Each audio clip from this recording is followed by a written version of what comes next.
Welcome, everyone. It's a delight to have you here today for another fabulous episode with Emma Cox of Journeys into Genealogy, who is here for us each month for this wonderful series where she talks about her own family research, how she gets there, and delightfully shares the resources.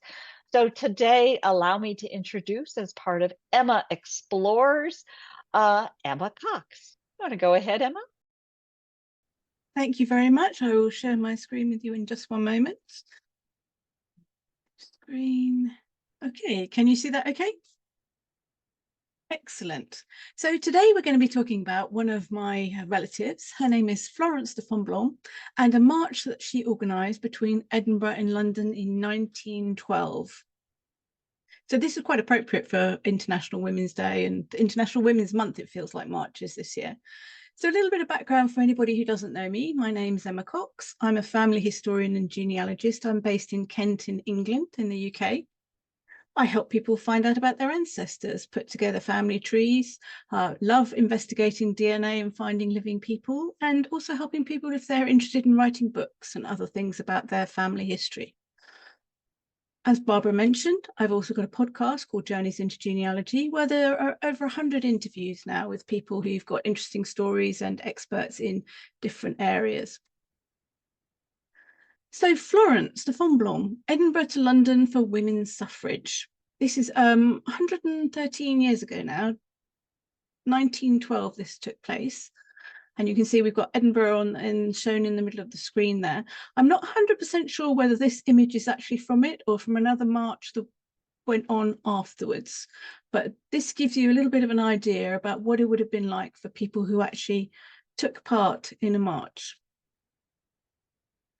So Florence herself, she was born in 1864, and she was born to a Swiss confectioner. Her surname is not particularly easy to pronounce, Sparagnapain. So Florence Gertrude Sparagnapain. And she was actually born in England, and her father was apparently one of the first people to invent Christmas crackers, I think it was. So he did some interesting things. So she came from an interesting family.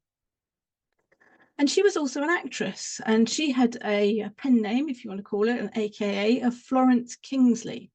And she married fellow actor Robert de Fonblanque. He was also known as Robert Kingsley. So I found him under both names when I was looking for him, and also found them in things like newspaper articles. So again, the British Newspaper Archive is a great place to look if you're looking for information on some of your ancestors. And they settled into a little village. It's a tiny place called Duncton in Sussex, which is on the south coast of England. So Florence had three sisters. So she was, I think, the second eldest, and her sister Maud was also a very well-known suffragette. She was actually even more well-known than Florence herself. At the ripe old age of 43, Florence decided that she wanted to actually do something to help women's rights back in 1912, well before people could actually vote. And she wanted to take a petition to the Prime Minister to actually support women's rights. And she came up with the idea about doing a march. So setting off in Edinburgh and going all the way to London. So she's my 2 times great aunt. She was married to my great grandfather's half brother.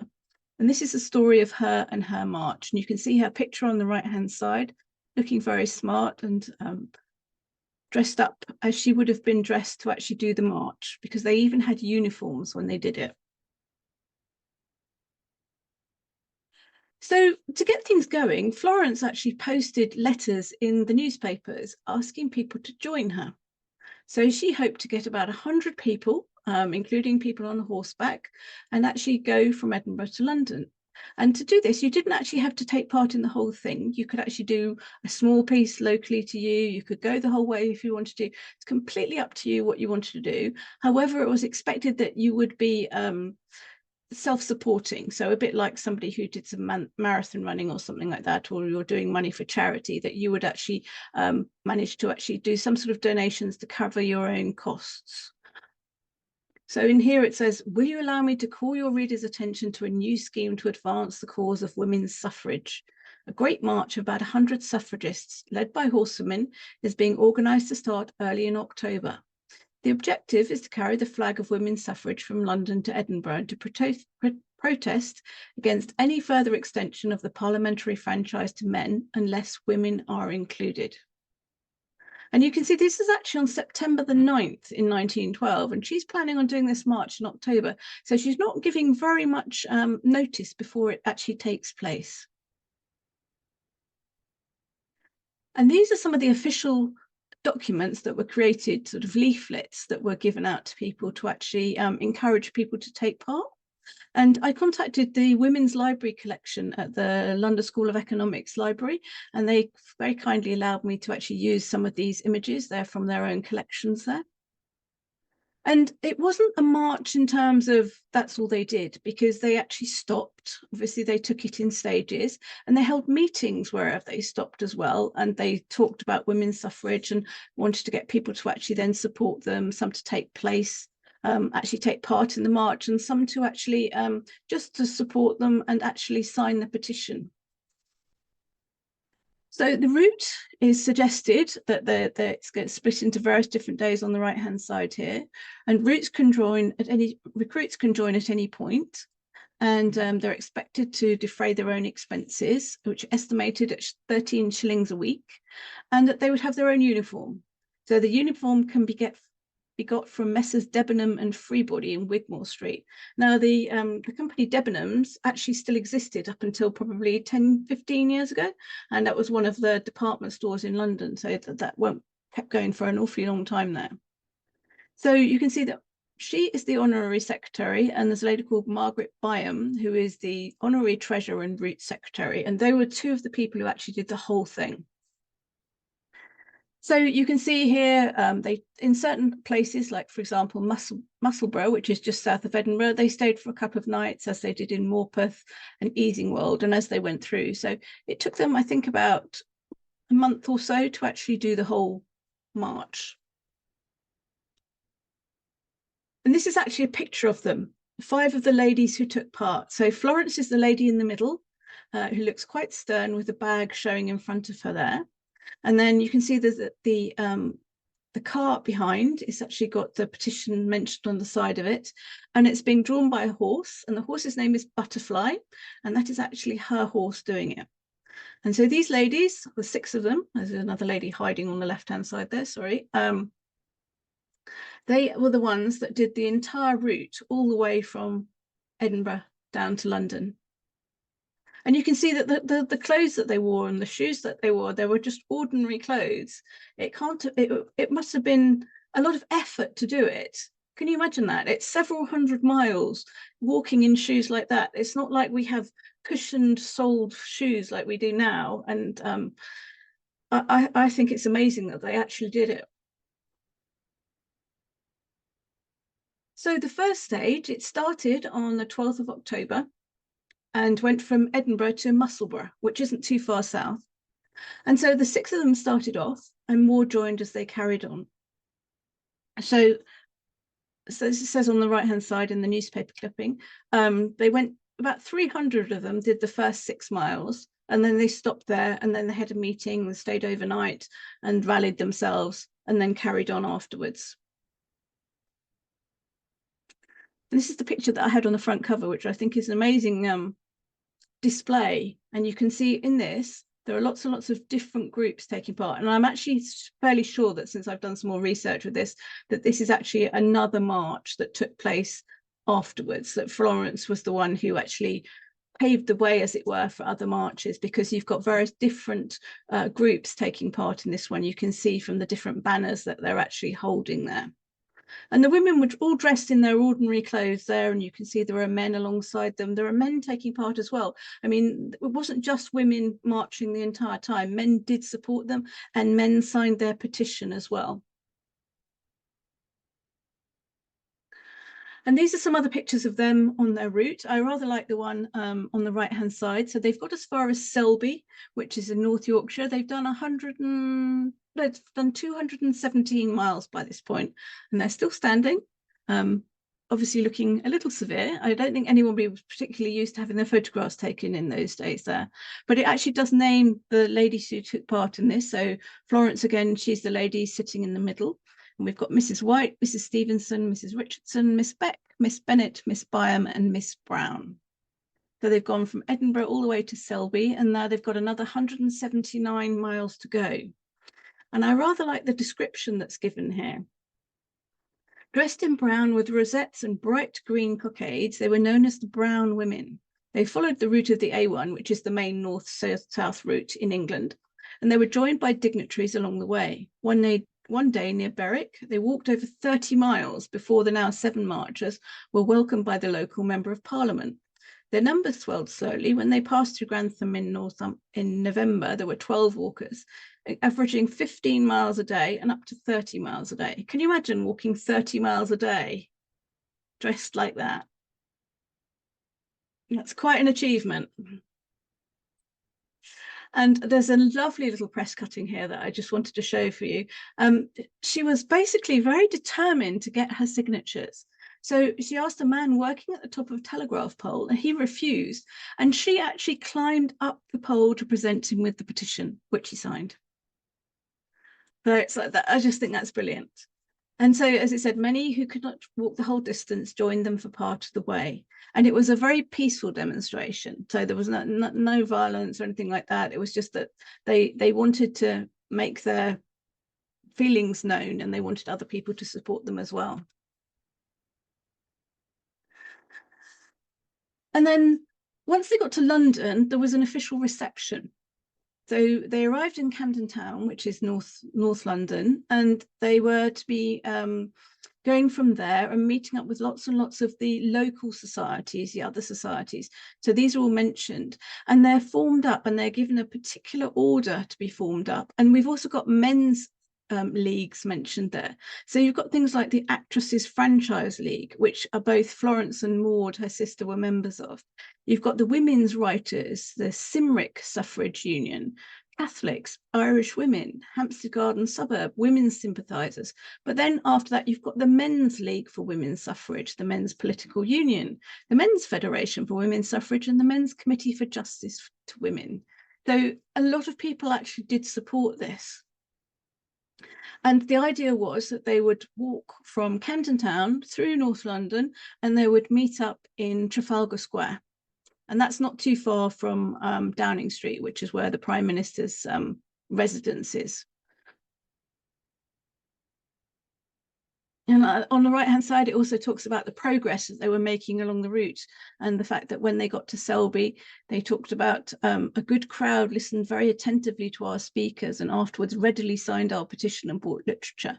And that's one of the things about it. They sometimes, when people actually wanted to support them, they wouldn't just sign. They actually went and listened to what they had to say and then signed their petition.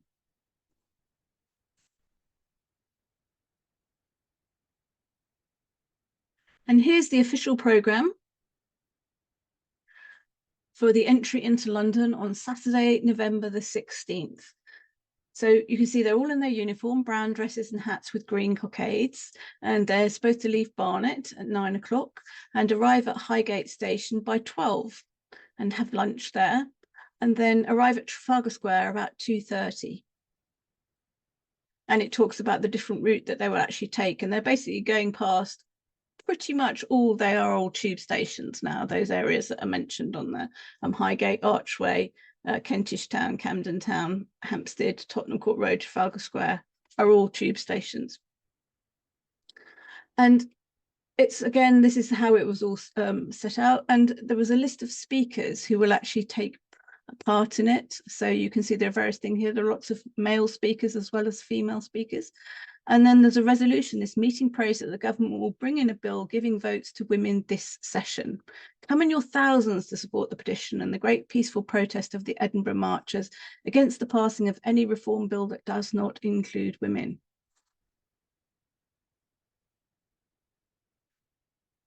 Now, unfortunately, the Prime Minister didn't actually take a great deal of notice of it. Little sympathy or comprehension was what was stated in some of these newspaper articles here. And he received it, but he didn't really do anything with it.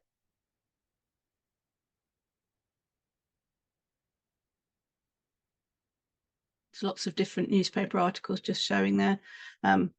I like the one on the right-hand side, Northern Gossip. Mrs. de Fonblanque was chieftainess of the suffragette marchers, and the different ways that people are actually described in there.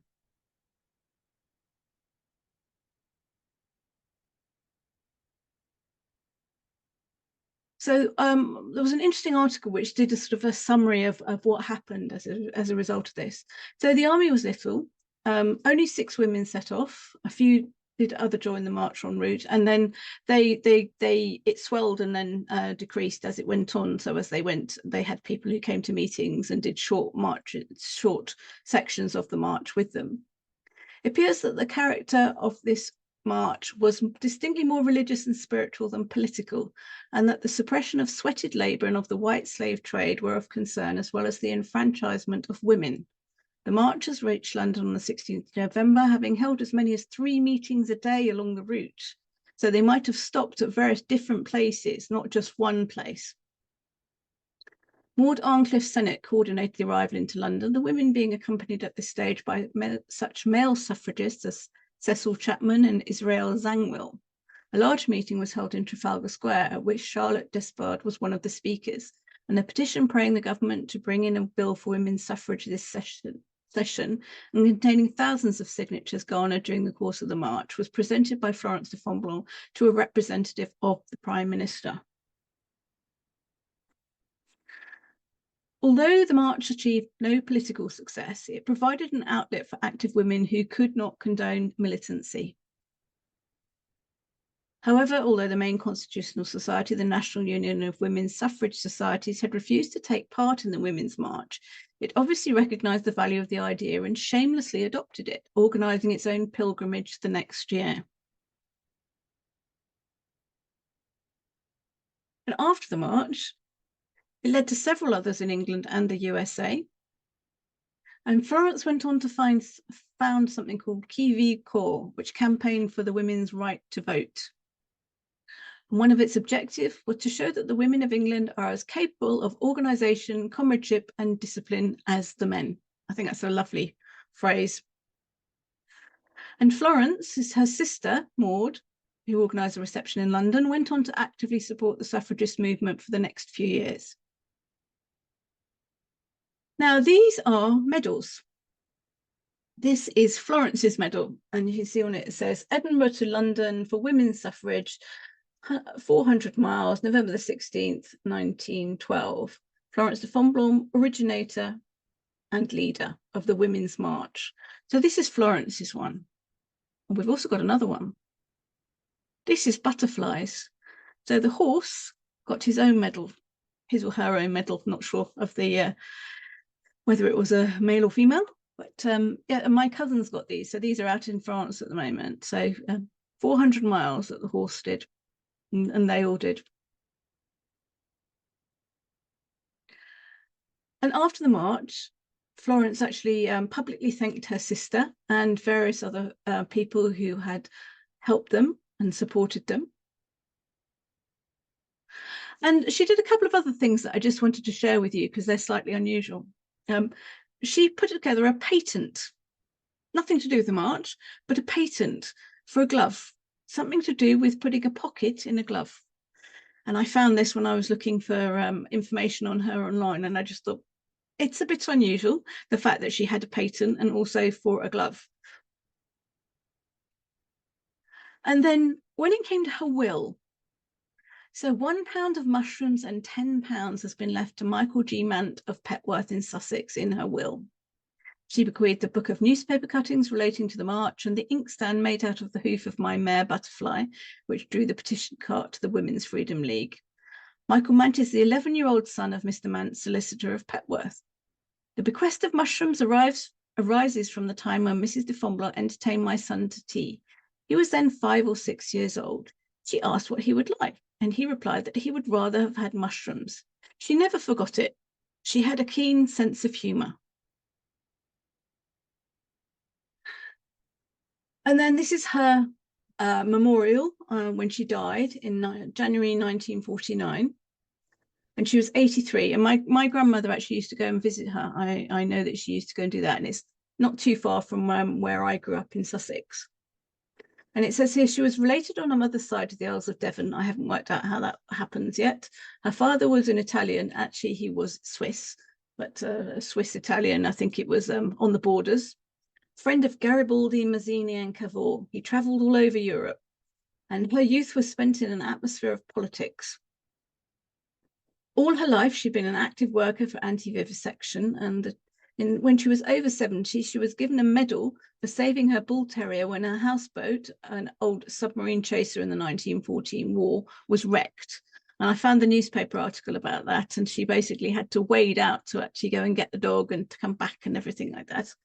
So she was definitely quite a character. And there's various people mentioned in here, my grandmother being her niece, and my grandmother's sisters, and other people there.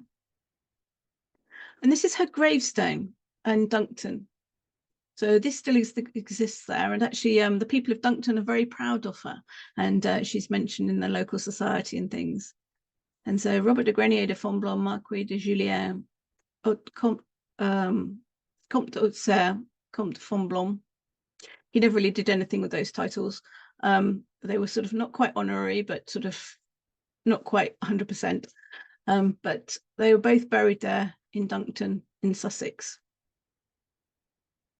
So I just wanted to go through some of the different sources that I've used for this, because they're different to ones I've used previously. Wikipedia again, and the Women's Library Collection. If you have any interest in suffrage, the Women's Library Collection at the LSE is a brilliant resource to actually have a look at. And there's also a book which may not necessarily be easy to get hold of, because I couldn't find a printed copy anywhere. There were references to it, The Women's Suffrage Movement, a Reference Guide by Elizabeth Crawford. And also a map there. If we just go to that one, have a quick look. So this is Florence's mention on here, but this talks about lots of other people, suffrage map and biography. So you can see where different things took place. So that can be quite a useful report, and you can see it's split by the different societies on there. Google Arts and Culture. So this links through to a presentation that was put together, which talks about suffrage and mentions Florence and various other people and the various different marches that happened. So this is the one for Florence here. So it's worthwhile taking another look at that.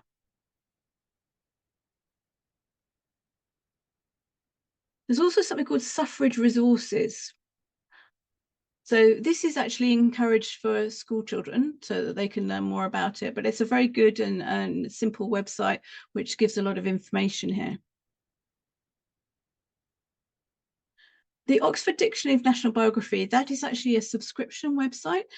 We can get access to it via a library. I don't know if people in other countries can possibly do the same thing using their library card. Again, the British Newspaper Archive.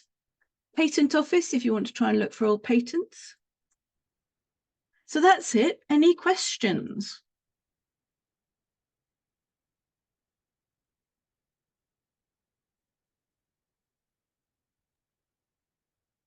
That was fascinating, Emma. Thank you so much. As I posted in on Substack, this got me so inspired on last week that I wrote my own post about my family and starting to explore it. My first aha moment was my idiocy in not realizing that, of course, I would not find my grandmother, my great grandmother, under her own name. She would be under her husband's name in the newspapers. So it just seemed so ironic to have, this whole campaign for suffrage be run under one's husband's name. But that just goes to show where things were at the time. I wondered if in the UK you had the same thing we had here, which was the notion of a women's pages. So the newspaper would come out and there were pages, the society pages, which really were the women's pages. You can tell by the ads, for makeup and things like that. And this is where the stories about meetings and the socially appropriate causes that the women were carrying, things like the abolition of smoking, which was surprised me because my mother was a smoker. Must have deeply offended her grandmother. I had no idea. And do you have the same kind? Did you have the same kind of thing?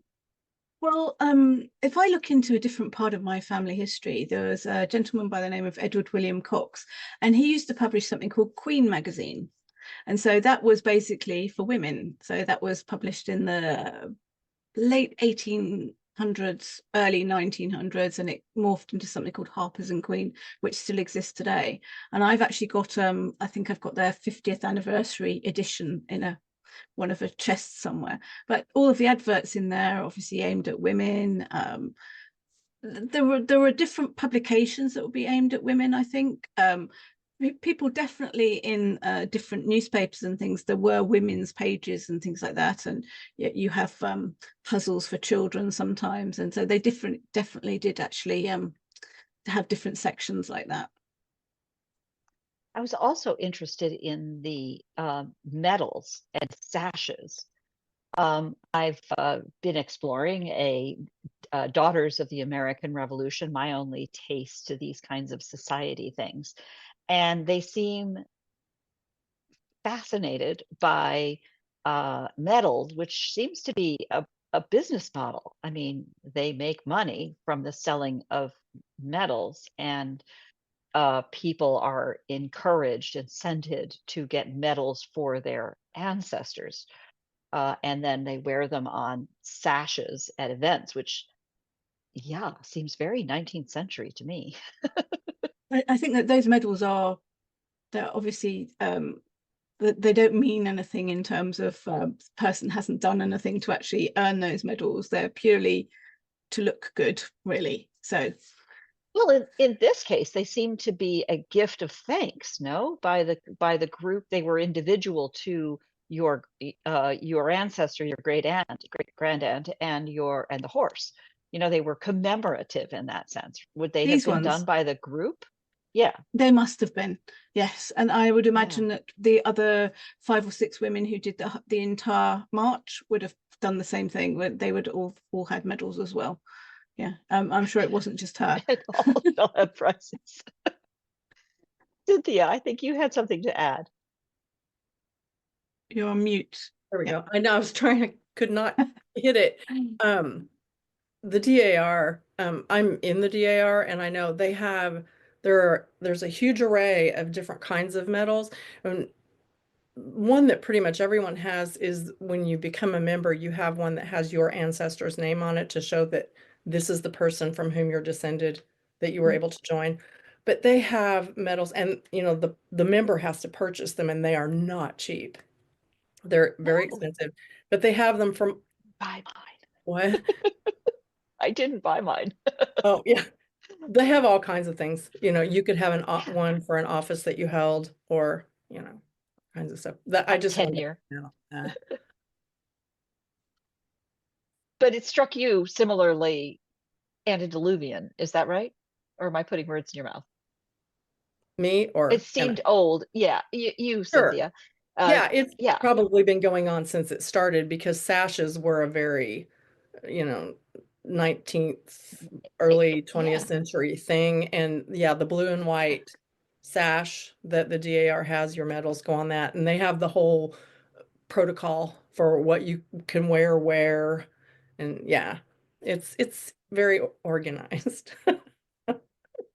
We have something in England called the Masons. I don't know if you ever heard of that. Yeah. Freemasons, Oh, yeah. Freemasons. Yeah. So global. yeah.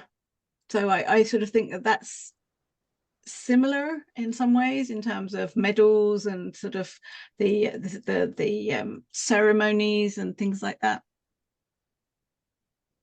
It's interesting you bring that up, because in the talk we had on Tuesday with Elsa Piper in Australia, it was a fascinating conversation about memoir and memories and so on. I highly recommend it. In there, one of the comments she made was talking about ritual and experiences that she had with thinking about ritual, and I found it just a tremendous aha moment in the ways in which formalized rituals, such as are part of church services or something like that. This is largely in the context of funerals and these kinds of memorial services, but they are a way for an organization to pass its DNA down, pass down what it values, and in the form of not a thing, but in a thing that you do. And I suspect that's very much carries over. And in fact, I've been doing a lot of stuff on Lafayette, who was a figure in our American history. He's, of course, French and nothing to do with any of us, but he wanted to get in there and get in on the fight.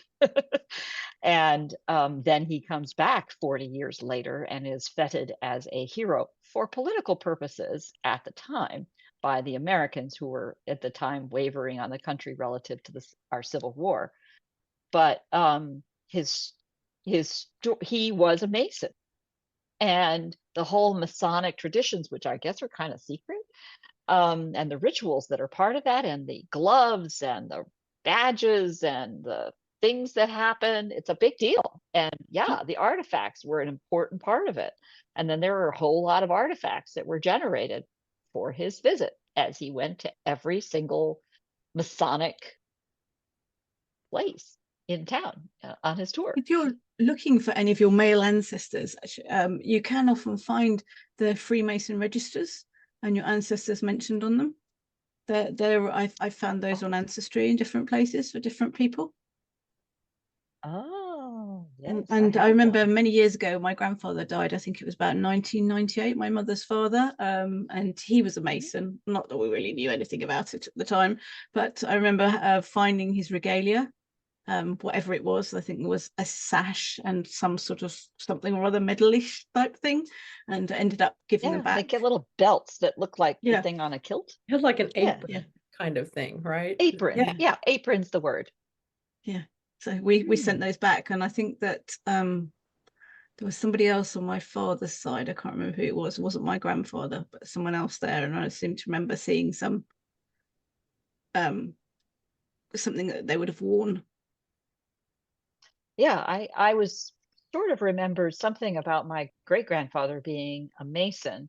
And then on all the articles I was turning up on Suffrage, there were references to him as a Mason and a Shriner. Wow. But then the Masons, I can remember when I don't think it was me when I was doing some research for a client. I even found them in India.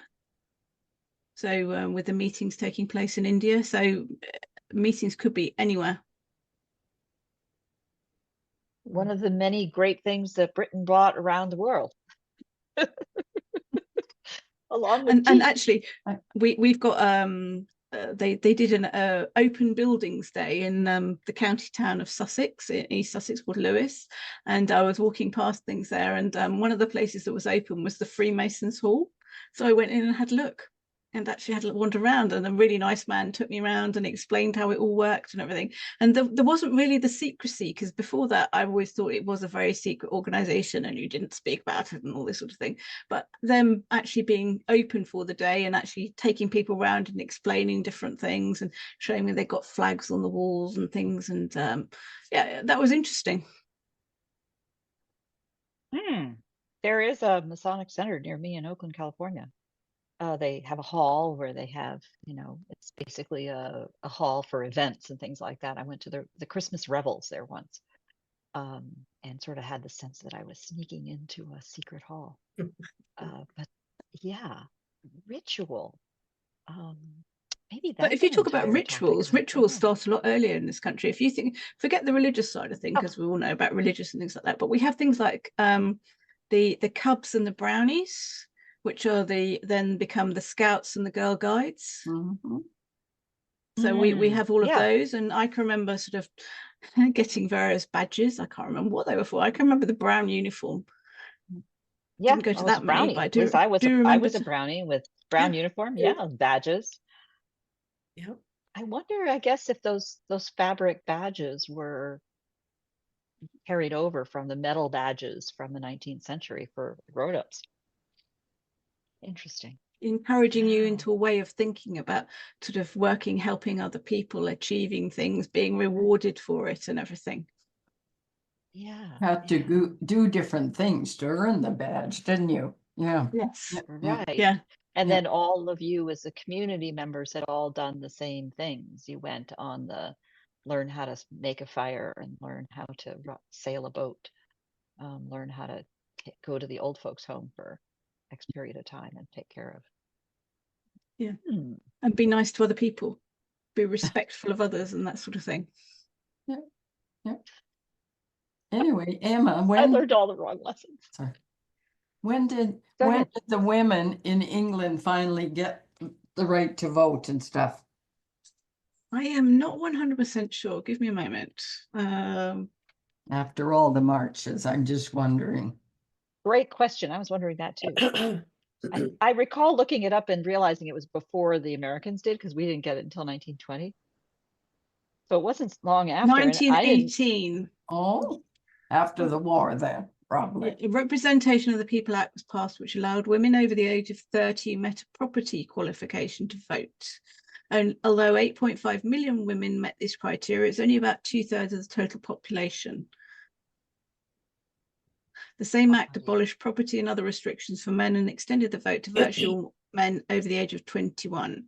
Additionally, men in the armed forces could vote from the age of 19. The electorate increased from 8 to 21 million. There was still huge inequality between women and men. It was not until the Equal Franchise Act of 1928 that women over 21 were able to vote, and women finally achieved the same voting rights as men. This act increased the number of women eligible to vote to 15 million. That's on our government website, parliament.uk. Interesting. So it was interesting that in 1918, when they do give women the right to vote, only those with property and of an age, and meanwhile release that for men, so men still feel superior. Yeah. But if you think about what women had to do during World War I, if all the men were away, they would have been working in factories, they would have been doing so much more, wouldn't they? Yeah. Yeah. Without the ability to vote. It's not so long ago when you think about it, is it? A century. No. No. Yeah. No. Yeah. So much has changed in the last 120 Oh, years. Yeah. The Yeah. world is a completely different place. What, Linda, what And is yet, the legal age for voting in Canada? 18. Yeah. As far as I know, I think for everything like city and province and country, I think so. Yeah. just Is curious, it the what's the same in age the for drinking? States? Is it the same? It's 18 in the Yeah. US. Yeah. And what about drinking? Is that the same as well in Canada? Is it 18? Yes. Yeah.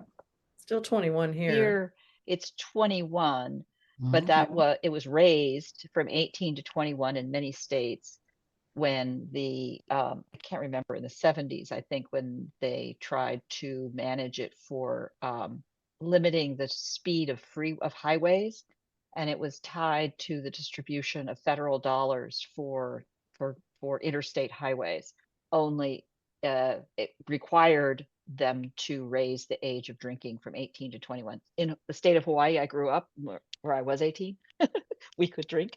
Come to California and you couldn't drink until after, 77. So One of the somewhere in things there, that 78. Yeah, it's one of the things in this country is the ages at which you can do things is very contradictory. It's like you can get married at 16 and have children, and you can get driving license at 17. You can vote at age 18 in the national elections. Apparently you can vote age 16, which I didn't realize until I just looked at it, in local elections. And you can drink age 18. And it's like, well, you're not really that old when you're that age, are you? And sort of being allowed to do some of those things. Yeah. Yeah. Never mind. That's why going to war, drinking, getting married, you'd think that these were all saying either you're an adult or you're not. Right. And at the end of the day, we also know biologically we're kind of not really adults until about 24, 25.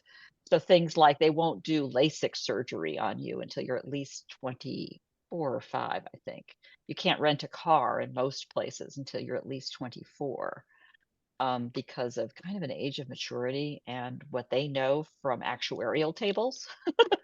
People who are going to put their money on supporting you at a given age, and yet you can go get married. Okay, what's driving that? I wonder. Hubert? Given the declining birth rates across the world in most places, when we look back in the past, I mean, you do get people who married age 12, age 14, sort of a few hundred years ago, don't you? And that was not considered out of the norm, and people died by the age of 30. So right. And at the end of the day, for a small community out in the middle of nowhere that wants to grow, they want to encourage women to have children as quickly as possible and as many as possible, because that's how the community is going to be able to survive the winter when you lose a lot. Right? Yeah. Gosh. You know, Emma, I love the way you do these thematic slices. You're doing thematic slices of your own family as you find something that's intriguing to study, but really you inspire all of us to go do that with our own stories. Do you have other little categories of things you think you might explore in the future? yes, I've got lots of different things I'm going to explore, and I was thinking about the next one. On my Cox side of the family, there were some people, and a lot of these people from this family actually end up going to America. So, but this particular part of it, they lived in a place called Falmouth, which is down in Cornwall, which is a port town, and they built ships down there, and they also looked after the delivery of parcels and the post and things like that. So there's quite a lot of information about them down there. So I was going to put something together and pick out little bits and pieces, because we went and looked around the museum down there, and I found some of my ancestors' names or distant cousins' names as actually showing on some of the displays and things, which is always quite fun to do. Well, I think that would be a big hit, because I certainly know for what little research that I have done that many of my ancestors who came from England, well, 98% of them did, came from England, and they went through Falmouth. And I had no idea that there would be some resources there. I can tell, because I know what the story is when they got here, that's where they came from. I had no idea that there were resources there about where, the transit and all those kinds of things. Very interesting. Yeah, I'm not sure what they've got in terms of the passenger records or anything like that. I'd need to have a little look and see if there was more information there. So I was going to, I know that they built ships, so I was going to have a look at that aspect of it there and just see what else I could find out about the family. And the family intermarried. There was Cox, I think there was Fox, and then there was a third one, and between them there were three of the most powerful families in the town for a few generations, it seemed like. And then the guy who went there originally, I mean, there were mayors and all sorts of people who had run the town basically, and his name was James Blatch Cox. So if you come across anybody Blatch Cox in America or Blatch, it's likely to be something to do with him. Wow. Emma, I did join the family search at Roots Tech. Oh yes. But I could only get the Bradleys side up. I got lots of Bradleys, but nobody else came up. Like my mom's side didn't come up or anything. When we were talking about it previously, we looked at the fan view in family search to see that your family is actually linked into the right people, or that the right people are linked into your family. And that's where, if you're missing a whole branch, you have a look on there and you can see that it might be that someone's got something wrong somewhere, and you just need to go in and correct that. And you might well find a lot of people actually suddenly appear, because that's what happened to me. Oh, did it? Okay. Yes. I think 216 or 13 or something came up for the Bradley side, like my dad's side. Yeah. And back. Yeah. Now, how do you start? You don't start with my dad as the first generation, do you? I basically uploaded my family tree and put it on there, and then sort of made sure that that what I'd put on there was actually contained in the overall tree, so that things linked in properly. So because it all links into one single tree, and everybody can go in and edit it. That's where you have to be a little bit careful, because some people can change things, and some people put things on there which they think are right, which aren't necessarily right. So if you have the source or the proof of doing something, because I put something, someone had put something on there, and I put a note on there saying, I've got a photograph of this, I've got the actual photograph showing this, so I know this is this person, it's not this person. So sort of trying to prove to people why you want to do something, because I've got a line on there, and I'm convinced they're not correct, because it goes back to one thing, and it's like, it says there are 2 wives, and it's like, there may be 2 wives, but everybody I've got from one line is coming in from that wife, and just thinking, I'm not sure that that is the correct one. And there's one where it's like, goes back to Scotland, and all the research has been done saying this person goes back to England, and it's like, there's a nice document that someone put together a while ago saying this has been researched really thoroughly, and he goes back to England, and everyone's got him linking to someone else back in Scotland, and it's like, no. So yes, you have to pick things apart. It might be that it's worthwhile doing all this in preparation for Roots Tech next year, to get things ready, and just to see how far you can go back, what you can put in terms of people. But try and take a few screenshots so that you can. I took them all. Good. So you got them. Yeah. And then you can go and look at people afterwards and see if you want to connect up with them and what you've got and or haven't got. Well, I'm going to go to the Mormon church, but they do everything on a Thursday, and I said that's the worst day. But anyway, I'll see what I can do. Yeah, I'm going to see. Yep. Yeah. I look forward to hearing about it. And you never know, you might find another link. Might find a link to one of us. Well, right. Barbara was just saying her and Cynthia are related, and Cynthia and I are, and various other people, and isn't that something? It is. Yeah. Very so often I think what happens is as Emma was describing, so often what happens is that someone has loaded a tree and you're creating duplicate people. So you may be hooked into the person, and it doesn't, that link doesn't go anywhere else, because everybody else has discovered that there was a copy, and it's the other one that everybody else has linked to. So you have some stub of the tree essentially that is a duplicate of somebody else that's already there. I discovered in my family tree, my great uncle was listed as my great uncle was listed as my great grandfather's son. Well, no, he's the brother, because it was wrong on his death certificate. Well, I know the death certificate was wrong because I have other evidence to it. And, I don't make a lot of those changes because I'm an idiot. But there are, that's the kind of thing that I had to untangle my mother. I knew my mother, and had the rest of the evidence to follow it. What you're talking about? What about what you're talking about is I've found that if they had lots of children, you'd find somebody creates the parent each time, and then it's a matter of actually sort of deduplicating all of those parents, and then all of a sudden you have people all linking up. Yeah, it's very satisfying when it does. No, I think I've done that sort of 6, maybe even 10 times on a single person sometimes, just thinking, oh, this is the right person. Okay, there's another one. Deduplicate, and just merge, and then you end up with what looks correct. Yeah, but certainly in my family, I'm going back on some of those, such as how I'm connected with Cynthia here.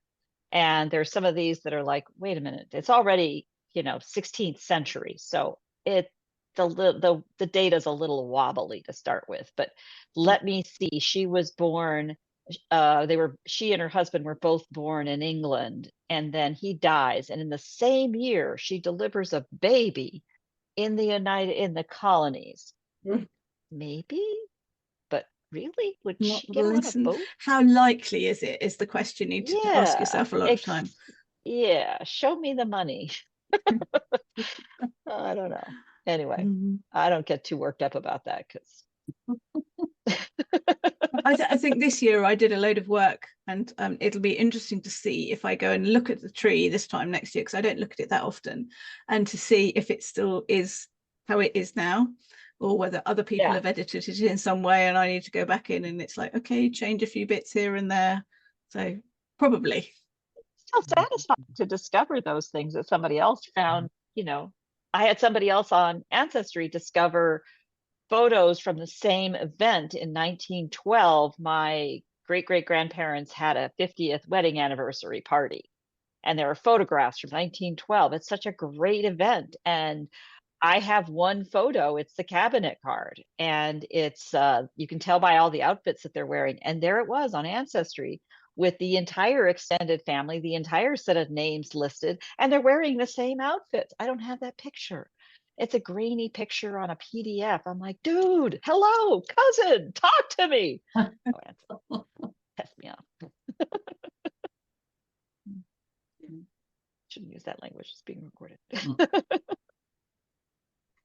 Wow. Well, thank you so much, Emma. I always appreciate this exploration and how you take us down your fascinating family and the connections and the careful work that you do to pull up the history and give us all inspiration to dive into our own families, because at the end of the day, 15 generations back, we all did have families. We just don't know where they are or who they are. And to the work that you've already done, you show us that there is something really interesting back there. And the stories are what it's all about, eh? They are indeed. Yeah, it was Thank very you so interesting. much. Until next month then. Yeah. Thank you. And Thank you. watch for the comments and watch for the inspiration that bubbles from here. Thank you. Thank you.